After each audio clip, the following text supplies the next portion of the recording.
నమస్తే, welcome to Telugu రాజ్యం. నేను శిరీష. మనతో పాటు కుర్రాళ్ళు కమిటీ కుర్రాళ్ళు వచ్చేసారు.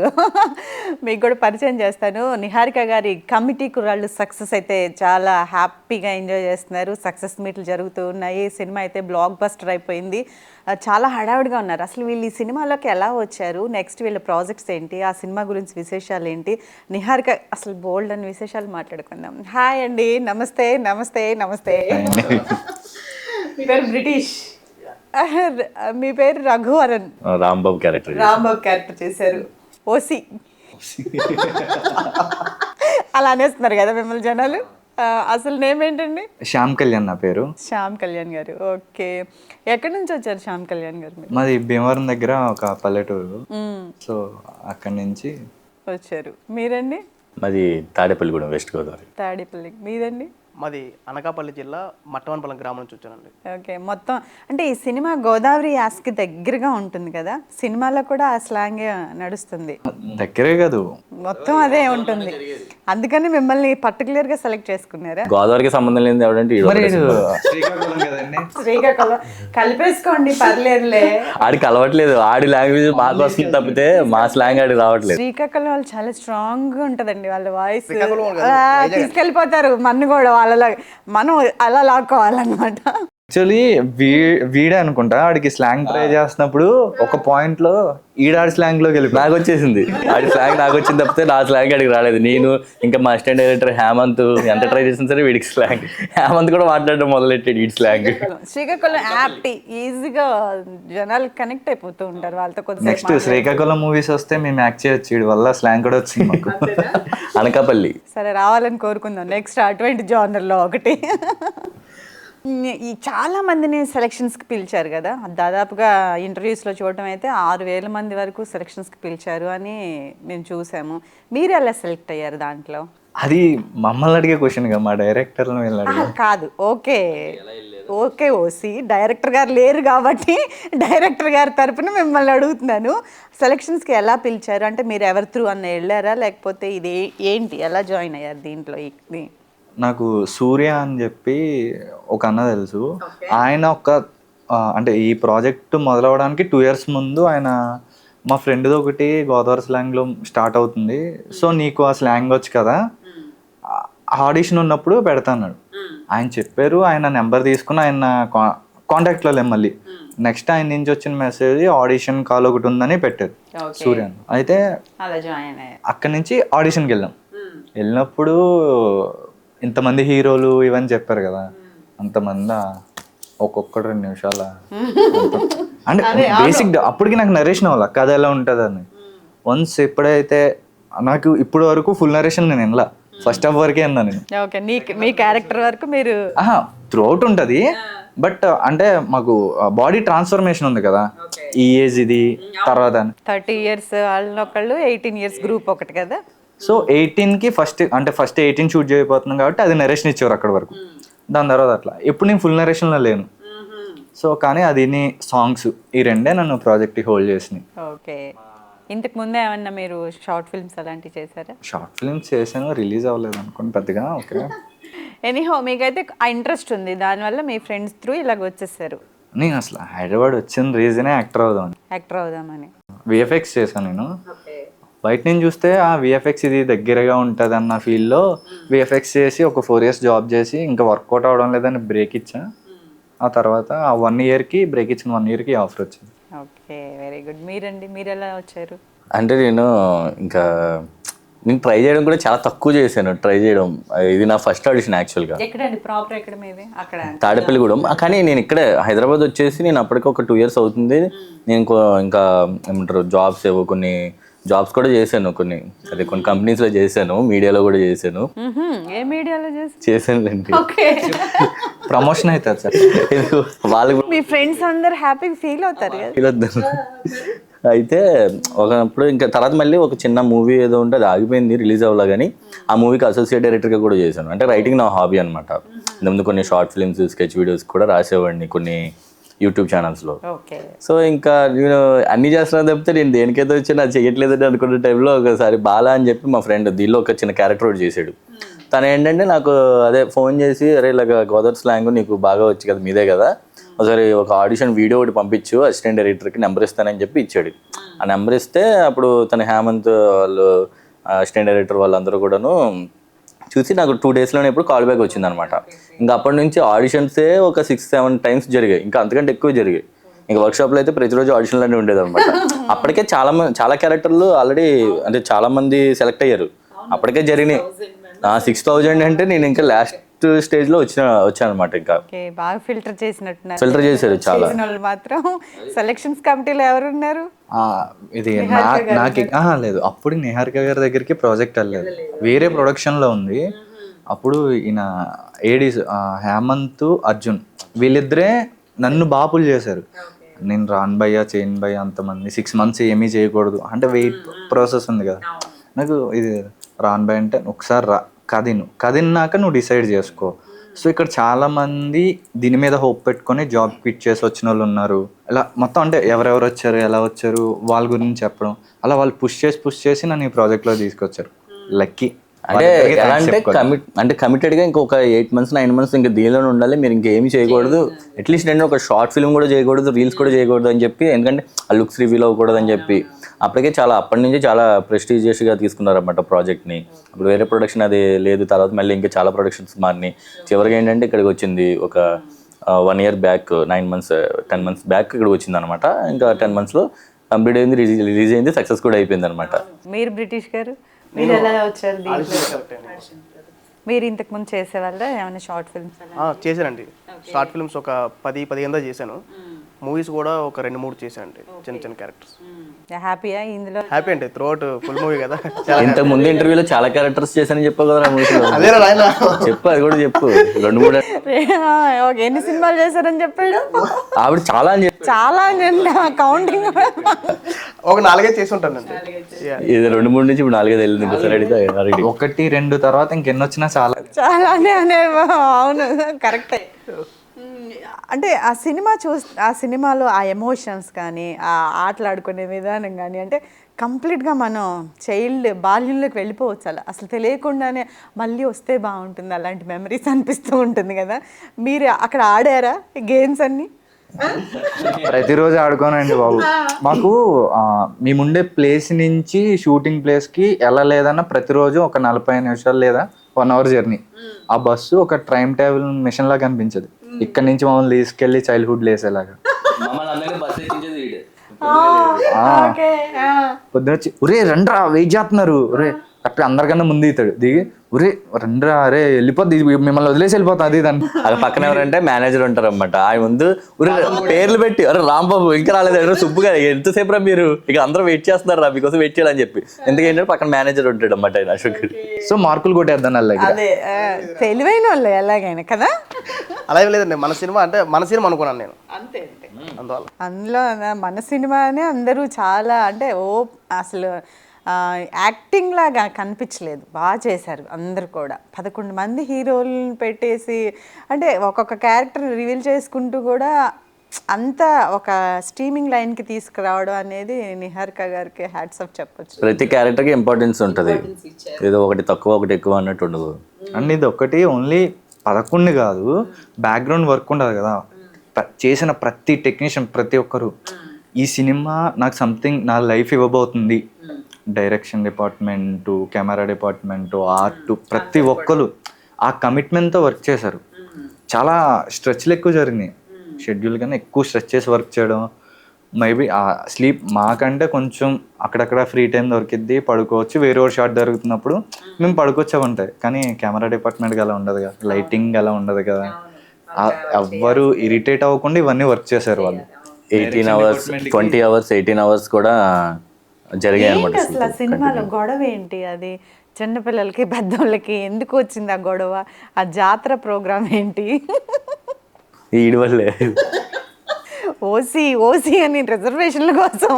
లేదు, ఏదో నా బాధ నేను చెప్పుకుంటుంటే ఎల్లెలు కొట్టేసుకున్నాను నేను. అంతేనా? ఏం చెప్పారు? ఒక డైలాగ్ చెప్పండి మా కోసం. డైలాగ్ మరీ డైలాగ్ చెప్పండి.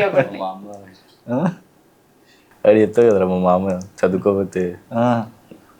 అంటే నా క్యారెక్టర్ ఏంటంటే నేనున్న సిచ్యువేషన్లో నాకు ఫ్రీ సీట్ అనేది అవసరం. ఫైనాన్షియల్గా మా మామ కింద శ్రీలక్ష్మి గారు చేశారు. అమ్మ ఆమె ఇచ్చిన సపోర్ట్ నెక్స్ట్ లెవెల్ అది. సో నా క్యారెక్టర్కి నీడెడ్, మా మామ ఒక్కదే కష్టపడి పెంచుకుంటుంది. సో అలాంటి టైంలో ఏంటి, నాకు ఫ్రీ సీట్ అనేది అవసరం. కానీ ఈ సొసైటీ నన్ను ఎలా చూస్తుంది, నాకంటే ఒక కేటగిరీ ఉంది కదా, దానివల్ల నాకు ఆ ఫ్రీ సీట్ రాలా. సో అలా స్టార్ట్ అయింది. ఎండ్ ఆఫ్ ది డే అది రిజర్వేషన్ కూడా పక్కన పెట్టేసి ఏదో మంచి పెట్టుకున్నట్టున్నారు కదా. పక్కన పెట్టడం కాదు, ఇప్పుడు ఒక సిచ్యువేషన్ వచ్చేదండి, ఇక్కడతో నా లైఫ్ అయిపోయింది. మేబీ దాన్ని ఎక్కువ నోటీస్ చేయలేదు కానీ, బట్ ఇప్పుడు సెకండ్ హాఫ్ నా ఎంట్రీ చూస్తే చిల్గా వస్తా. కానీ ఫస్ట్ హాఫ్ నా క్యారెక్టర్ ఆగేది ఎలా, ఇక్కడతో అయిపోయింది నా లైఫ్, సీట్ రాకపోతే నా లైఫ్ వేస్ట్. ఆ పెయిన్ నేను తీసుకోవడం వల్ల, ఆ పెయిన్ మా ఫ్రెండ్ ఎక్కువ తీసుకుంటాడు. అదే నేను ఇంత బాధపడుతున్నానని వాడు ఎక్కువ తీసుకుంటాడు. సో ఎంత పెద్ద ప్రాబ్లం వచ్చినా తర్వాత రోజుకి మూవ్ ఆన్ ఉంటుంది. బట్ ఆ టైంలో చాలా పెద్దది అనిపించవచ్చు. సో నెక్స్ట్ టైంకి అది మూవ్ ఆన్ ఉంటుంది, చిల్ ఉంటుంది, లైఫ్ వేరే ఏదో ప్లాన్ ఉంటుంది. సో అది నా క్యారెక్టర్. మీదండి, మీ క్యారెక్టర్ గురించి? నా క్యారెక్టర్లో చాలా ఉంటాయి, నేనే కనిపించను ఫస్ట్. ఆ DVD ప్లేయర్ ఇష్యూ ఏంటి, అది వచ్చిందా మళ్ళీ మీ దగ్గరికి? లేదు, జాతీయం రాదు. ఒకసారి మాధురి వాళ్ళ అమ్మ చేతికి వెళ్ళిందంటే ఇంకేది రాదు బయటికి. ఈ DVD ప్లేయర్ వచ్చిందా లేదా అంటే ఈ సినిమా చూస్తే కానీ దానికి వెనకున్న కథ ఏంటో అర్థం కాదు మీకు, అంతేనా? అంతే. చెప్పండి మా కోసం కొంచెం. అంటే ఎందుకంటే ఇప్పుడు నా క్యారెక్టర్ ఏంటంటే, ఫస్ట్ ఆఫ్ అంతే చిన్నప్పుడు కొంతమంది ఉంటారు ప్రతి గ్యాంగ్లో కూడాను, వాళ్ళ నాన్నంటే భయపడేవాడు. కానీ ఇంట్లో అన్నీ ఉంటాయి, అది ఫ్రెండ్స్కి ఇస్తే మళ్ళీ తిరిగి తీసుకొస్తారు, లేదో మా నాన్న కొట్టేస్తాడు అని భయం ఉంటుంది. అవును, ఎక్కడ ఊర్లో ఏమైనా గొడవ జరిగితే నేను ఆ గొడవలో ఉంటే మా నాన్న ఎక్కడ కొట్టేస్తాడు భయం. ఇలాగ నాకేమైనా దెబ్బలు కొన్ని ఇది చిన్నప్పుడు ఉంటుంది అనమాట. యాక్చువల్లీ ఇది ఎవరికైనా మనకి ఇప్పుడు బయట ఏమైనా ఆడుతూ దెబ్బలు తగిలినాయి అనుకోండి, ఇంటికి వెళ్తే అంతకంటే గట్టి కొడతారు అని చెప్పి భయం ఉంటుంది. ఇలా దాచేయడం చూపించరు, ఎందుకు ఇంకా గట్టి కొడతారు, ఎందుకు వచ్చింది లేరా బాబా అని చెప్పి చూపించరు అనమాట, భయం. అలాగే ఒక భయస్తుడు అనమాట చిన్నప్పుడు. పెద్ద అయిన తర్వాత ఏముందంటే ఇంకా కొంచెం ఒక ఊర్లో ఫ్రీ, ఇంకా బిజినెస్ పెట్టుకుని ఇంకా ఉంటుంది కదా, ఆ ఎవల్యూషన్ ఉంటుంది కదా క్యారెక్టర్లో, అది ఉంటుందండి. యాక్చువల్లీ గొడవ అదే నా గురించి ఫైట్ మొదలు పెడతారు. ఈడికి సీట్ వచ్చింది నాకు రాలేదని ఫైట్ మొదలు. క్వశ్చన్ అదే అనమాట. నాకేమో సీట్ వచ్చింది లోయర్ కాస్ట్, నేనేమో లోయర్ కాస్ట్, దానిలో నాకు సీట్ వచ్చింది, వీడికి సీట్ రాలేదు. కానీ ఫైనాన్షియల్గా అవసరమైంది వీడికి.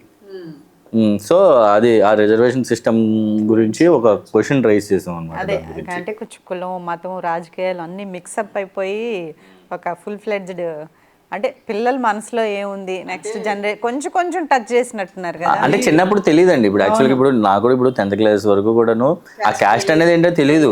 ఎప్పుడు టీసీ తీసుకున్నప్పుడు దానిలో కేటగిరీ అంటే ఓసీ, బీసీఏ ఇలా రాస్తూ ఉంటారు కదా, అదొకటి నాకు తెలుసు తప్ప అది ఏంటో దాని మీనింగ్ కూడా నాకు తెలియదు అనమాట, రియల్లీ అది. సో దానికి నేనైతే కనెక్ట్ అయ్యాను కొంచెం. నిహారిక గారు ఫస్ట్ మూవీయే కానీ చాలా అంటే కొన్ని విషయాలు టచ్ చేయడానికి భయపడే విషయాలు కూడా టచ్ చేశారు కదా. చేశారు, అది మెచ్చుకోదగ్గ విషయం. హ్యాపీగా ఎండింగ్ ఇచ్చారు ఫైనల్గా. మీది బ్రిటిష్ గారు, మీ క్యారెక్టర్ గురించి చెప్పండి. బ్రిటిష్ అంటే ఏంటి అసలు, ఎందుకు అలా పెడుతున్నారు మీకు? అదే వంశాన్ని అడిగాను, అడిగితే బ్రిటిష్లు ఎలా ఉంటారని అడిగాడు. తెల్లగా ఉంటారు, వాళ్ళ మీద పగతో బ్రిటిష్ పగతో నాకు బ్రిటిష్ ఆపోజిట్ అనమాట. కోంటోలు, మేము కోంటోలు అనమాట. మేము కిరాణా వ్యాపారం చేసుకుంటాం అనమాట. దానికి తగ్గట్టుగా బాగుంటుందని చెప్పి అలా పెట్టారనమాట. నిజంగానే బాగున్నారు, అలాగే ఉన్నారు. ఇష్యూస్ ఏం లేవు మీకు దాంట్లో? ఇష్యూస్ ఏం లేవండి. నేను వెళ్ళి కావాలంటే గొడవలు రెచ్చగొడితే ఆటోమేటిక్ గొడవలు జరుగుతూ ఉంటాయి.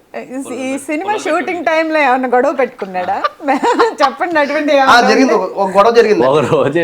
అది చిన్నోడిది. అంటే షూటింగ్ జరుగుతున్నప్పుడు సీన్లు వెళ్ళాలన్నమాట, సీన్ మధ్యలో వెళ్ళాలన్నమాట. సాంగ్ మధ్యలో క్రౌడ్ తోసుకుంటూ షార్ట్ లోకి రావాలి. అయితే వెనకాల ఉన్న ఎవరో ఒక విలేజ్ లో ఉన్న అబ్బాయి ఎవరో నన్ను లాగేసి అనమాట, చేయబట్టుకుని వెనక లాగేస్తే కింద పడిపోయాడు. బయటోడు ఎందుకు దూరుతున్నాడు అని లాగేసాడు. యాక్టర్ అని తెలియదు, పాపం యాక్టర్ అని తెలియదు నేను. అసలు నేను యాక్టర్ అని తెలియదు, బ్రిటిష్ అని తెలియదు. నేను గట్టి లాగేసరికి కింద గట్టి పడిపోయాను. పడిపోయేసరికి సూర్య అని చిన్నోడు గట్టిగా వాళ్ళని పక్కకి నెట్టేసి కొట్టడానికి వెళ్ళారు, నెట్టడం కాదు. ఒక షాట్ పడిన దాడికి వీళ్ళు వెళ్ళిపోతున్నారు, మిగతా వాళ్ళు అందరూ వచ్చి ఆపారు. అంటే ఎన్నైనా ఉండని మా మధ్య ఫ్రెండ్షిప్ అనేది ట్రూగా ఫామ్ అయింది. మీరు ఎక్కువ చూస్తే ఒకరినొకరు రోస్ట్ చేసుకుంటూనే ఉంటాం. అది ట్రూగా ఫ్రెండ్షిప్ ఫామ్ అయిపోయింది. మనోడినంటే ఎవరు ఊరుకుంటారు? మా మీద ఎవరు చేస్తే మీ ఊరుకోండి, మా 11 మంది కుర్రోళ్ళు ఎవరి మీద ఎవరు చేసిన సరే మీ ఊరుకో. అంతకు ముందు మీరు ఎవరెవరు తెలియదు కదా, మూవీకి పరిచయం, మూవీ వచ్చాకే పరిచయం అయ్యాం. అందరితో అలాగే ఉందా బాండింగ్? అందరితో లేదు, అందరితో అలాగే ఉంది. అయితే మేము కొట్టాలి, బయట ఎవడు కొట్టడానికి? ఓకే, ఇది అన్యాయం కదా. కొడుతున్నారా బ్రిటిష్ గారు మిమ్మల్ని? కుట్టర్లేండి అప్పుడు. నీ మెంటర్ ఎవరు చెప్పు? మన 11 మందిలో సుబ్బు అని చెప్పి ఒకడు మా ఉన్నాడు. బావ సుబ్బు ఉంటాడు. నైట్ 12ంటికి మొదలు పెడితే 4:30 వరకు వీడికి ట్రైన్ ఇచ్చేవాడు. Character ఎలా క్యారెక్టర్ ఉండాలి, ఎలా ఏంటి? behave చేయాలి? అసలు నీ క్యారెక్టర్ ఏంటి? ఆ నెక్స్ట్ డే మళ్ళీ 10 o'clockకి మళ్ళీ డాన్స్ క్లాస్కి వెళ్ళాలి, అది ప్రాక్టీస్కి వెళ్ళాలి. ఈవినింగ్ 4 o'clockకి మళ్ళీ షూట్ అనమాట, స్టార్ట్ అనమాట. సో ఇది పడుకోనివ్వకుండా 4:30 వరకు. నాకు అప్పుడుదా తెలియదు ఇలా ఉంటారని వీళ్ళు. తర్వాత షూటింగ్కి వెళ్ళాక తెలిసింది అనమాట ఏం తెలవాలని. ఇలా కూడా ఉంటారు కదా. ఓకే, అది ప్లస్ అయింది వీడికి బాగా క్యారెక్టర్ గురించి తెలుసుకోవడం అనేది. ఇప్పుడు చెప్పరా నీ క్యారెక్టర్ ఏంటో? బ్రిటిష్ అంటే ఆ క్యారెక్టర్. అంతేనా? ఈరోజు మళ్ళీ నైట్ 5 o'clock వరకు, తెల్లవారు 5 o'clock వరకు ఉంటుంది మళ్ళీ. ప్రసాద్ బెహ్రా గారు కూడా ఉన్నారు కదా. నా రూమ్మేట్ అండి షూటింగ్ టైంలో. వీడు ఎప్పుడు షూట్కి లేట్గా వస్తాడు. దేనికంటే ప్రసాద్ అన్న వల్లే. యాక్చువల్లీ ఆయన క్రియేటివిటీ బాగా ఎక్కువ ఆయనకి. సో అలాంటి వాళ్ళు ఎప్పుడు ఎక్కువ వాష్రూమ్లో ఉంటారు. అవును, 3 o'clock లేసి వాష్రూమ్లోకి వెళ్ళి 5:30 వరకు. అంటే మాకు 6 అందుకే బాత్రూమ్ కి శౌచాలయం అని పేరు ఉంటుంది. ఆ మీనింగ్ ఏంటో తెలుసా? ఆలోచన, బాత్రూమ్ లో ఎక్కువ ఆలోచిస్తారు మేధావులంతా.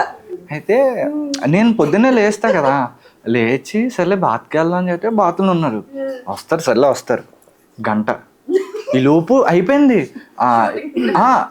వీళ్ళందరూ వెళ్ళిపోయారు, బస్సులో వెళ్ళిపోయారు. ఆయనకి కారు ఉంది. అన్న రా అన్న బయటికి అన్న అంటే, ఆగరా రీల్స్ షేర్ చేస్తున్నాను బాత్రూమ్ లో కూర్చొని. అన్న రా అన్న టైం అవుతుందని అంటే, వస్తున్నాను రా కంగారు ఏంట్రా అన్న, అందరూ వెళ్ళిపోతున్నారు అన్న. నాకు ఏదైనా కొంచెం అంటే టెన్షన్ ఎక్కువ వచ్చేసింది.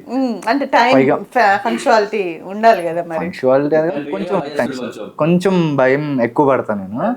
సో ఓ పక్క టెన్షన్ వచ్చేస్తుంది. అన్న వెళ్ళిపోతున్నారు అన్న, అందరూ వెళ్ళిపోతున్నారు అంటే, ఎందుకు రా నేను తీసుకెళ్తాను కార్లో అంటే, అన్న కార్లో వెళ్ళిన టైంకి ఎలా ఉన్నా ప్లీజ్ అన్న నేను రిక్వెస్ట్ చేసుకుంటా బయట నుంచి. ఆయన ఏమో కరెక్ట్గా టైం అవగానే వస్తా. నాకేంటి లోపలికి వెళ్ళి ఇంకా వేసుకొని బయటకు వచ్చాడు అంతే. ఏం జరిగింది సర్ప్రైజ్ మాకు కూడా చెప్పండి.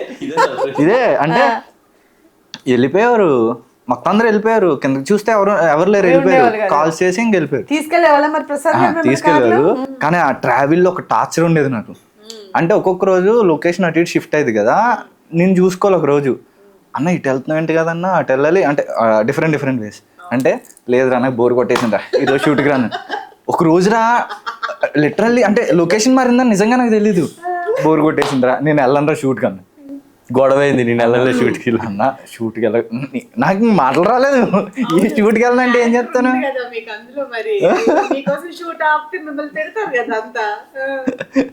అయ్యో, అయితే అటు మారిందని నాకు సగం దూరం వెళ్ళే వరకు తెలీదు. ఆ సగం దూరం ఆడుకుంటారు. మంచి నిహారిక గారు వచ్చేవాళ్ళ రోజు షూటింగ్ కి? రోజు ఆమె వస్తే షూటింగ్ జరగదు. ఆ క్రౌడ్, ఆమెకుండే ఫాలోయింగ్. ఒక 3-4 times వచ్చారేమో అంతే. అంతే, ఒక 2 times వచ్చారు అంతే. మీ అందరితో మాట్లాడారా ఫస్ట్? ఇక్కడ వర్క్షాప్స్ లో ఉన్నప్పుడే మాట్లాడారు. ఇంటరాక్షన్ అనేది జరిగేది. ఇంకా ప్రమోషన్స్ కూడా కలిసి వెళ్ళారు. అవును, సక్సెస్ టూర్కి వెళ్ళాము. నెక్స్ట్ ఇంకా ప్రాజెక్ట్స్ ఏమున్నాయి? అంటే ఇది ఒక బాధ్యత ఇచ్చింది మాకు. అంటే ఎక్కడికి వెళ్ళినా బాగా చేశారన్న, నెక్స్ట్ ఏంటి బాగా చేశారన్న నెక్స్ట్. సో దాని గురించి కొంచెం మంచి క్యారెక్టర్లు రోల్స్ వచ్చే వరకు వెయిట్ చేస్తున్నాం. అవి వింటున్నాం, ఇంకా ఫైనల్ అయితే ఏం కాలేదు. బట్ అలా ఒక మంచి రోల్ కోసం. మీ 11 మంది కలిసి ఇంకేదైనా చిన్న షార్ట్ ఫిల్మ్ లాంటిదో లేకపోతే ఇంకేదైనా చేసే ప్లాన్లు? ఇంట్రెస్ట్ పోయిద్దండి వెంటనే చూస్తే. మళ్ళీ 11 మంది ఎప్పుడు కలుస్తారని వెయిట్ చేయాలి.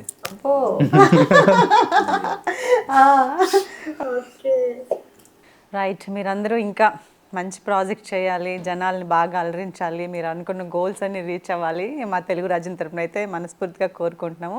ఆల్ ది బెస్ట్, ఇది సక్సెస్ అయినందుకు. థ్యాంక్ యూ సో మచ్ అండి. మీరు ఇంకా మరిన్ని ఇంటర్వ్యూలు చేయాలని కోరుకుంటున్నాం. Please do subscribe to Telugu Rajyam channel. Please do subscribe to Telugu Rajyam channel. Please do subscribe to Telugu Rajam channel. Hi అండి, నేను మీ ఆర్పీని నెల్లూరు పెద్దారెడ్డి చేపల పులుసు ఓనర్ని. మీరు తెలుగు రాజ్యం అనే ఈ యూట్యూబ్ ఛానల్ సబ్స్క్రైబ్ చేసుకుని మంచి మంచి వీడియోలతో వస్తారు. Thank you so much. Hi people, I'm Sonakshi Verma and you please watch Telugu Rajam and please subscribe to the channel.